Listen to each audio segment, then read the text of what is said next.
Doctor morning Baloch بمائے باقی مقید ساتھیوں کے کیس کے حوالے سے مخاطب ہے۔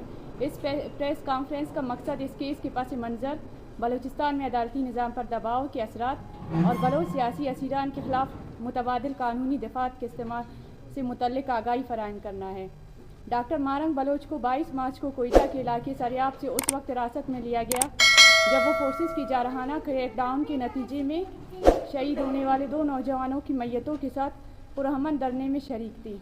پولیس نے دھرنے پر طاقت کا استعمال کرتے ہوئے نہ صرف میتوں اور ان کے لواحقین کو گرفتار کیا بلکہ ڈاکٹر مارنگ بلوچ، بیبو بلوچ اور 2 دیگر خواتین کو بھی حراست میں لیا گیا۔ گرفتاری کے پہلے روز کوئی وجہ بیان نہیں کی گئی، تاہم اگلے روز ضلعی انتظامیہ نے میڈیا پر بریفنگ میں اطلاع دی کہ ڈاکٹر مارنگ بلوچ کو سیکشن 3 MPO کے تحت حراست میں لیا گیا ہے۔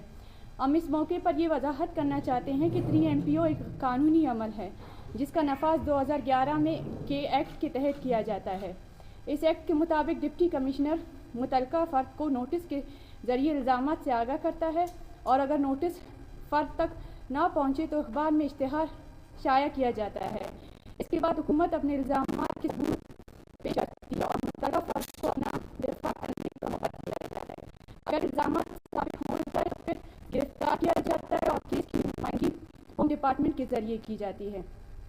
لیکن ڈاکٹر مارنگ بلوچ کے کیس میں دفعہ 3 اور 6 کے تحت درکار قانونی تقاضے پورے نہیں کیے گئے، یعنی MPO ایکٹ 2011 کی مکمل پیروی نہیں کی گئی، جس بنا پر ہمارا مطالبہ تھا کہ ڈی سی کا جاری کردہ نوٹیفیکیشن غیر قانونی قرار دے کر اسے خارج کیا جائے۔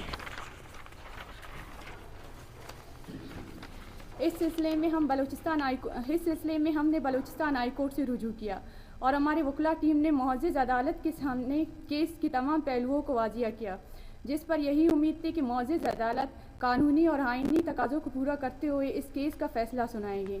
لیکن افسوس کہ معزز عدالت حکومت کے سامنے اپنی آئینی اور قانونی اختیارات سے دستبردار ہو گئے۔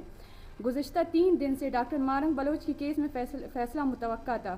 جمعرات کے روز دلائل مکمل ہونے کے بعد جمعے کو فیصلہ سنایا جانا تھا، لیکن ریاستی دباؤ کی بنا پر مسلسل تاخیر کی گئی۔ پیر کے روز بھی فیصلہ سنایا نہیں گیا، جبکہ آج عدالت کو فیصلہ سنانا تھا۔ اس کے برعکس معزز عدالت نے کیس کو مزید سماعت کے لیے ہوم ڈپارٹمنٹ کو منتقل کر دیا۔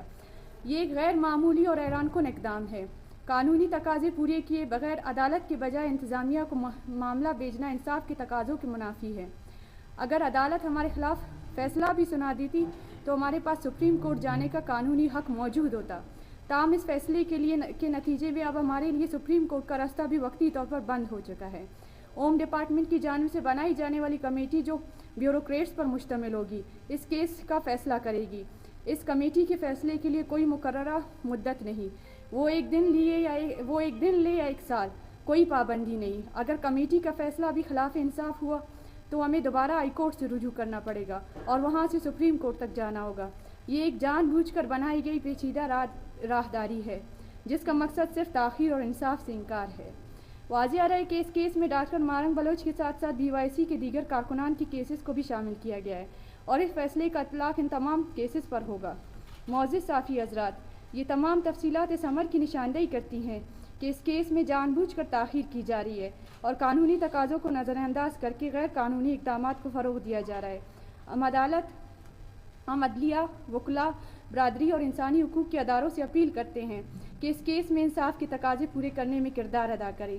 مزید اس غیر قانونی اقدامات کے خلاف BYC اپنا آئندہ لائحہ عمل کا اعلان جلد کرے گی۔